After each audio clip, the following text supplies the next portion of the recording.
Some plays are so successful that they run for years on end. In many ways, this is unfortunate for the poor actors, who are required to go on repeating the same lines night after night.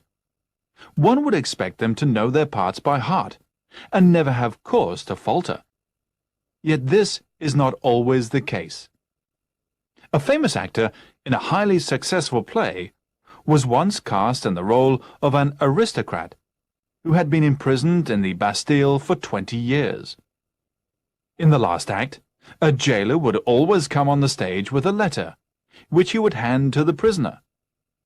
Even though the noble was expected to read the letter at each performance, he always insisted that it should be written out in full. One night, the gaoler decided to play a joke on his colleague to find out if, after so many performances, he had managed to learn the contents of the letter by heart. The curtain went up on the final act of the play, and revealed the aristocrat sitting alone behind bars in his dark cell. Just then, the gaoler appeared with the precious letter in his hands. He entered the cell and presented the letter to the aristocrat. But the copy he gave him had not been written out in full as usual. It was simply a blank sheet of paper.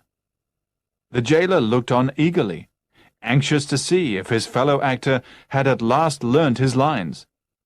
The noble stared at the blank sheet of paper for a few seconds. Then, squinting his eyes, he said, "The light is dim. Read the letter to me." And he promptly handed the sheet of paper to the gaoler. Finding that he could not remember a word of the letter either, the gaoler replied, "The light is indeed dim, sire.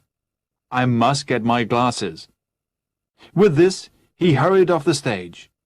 Much to the aristocrat's amusement, the gaoler returned a few minutes later with a pair of glasses and the usual copy of the letter, which he proceeded to read to the prisoner.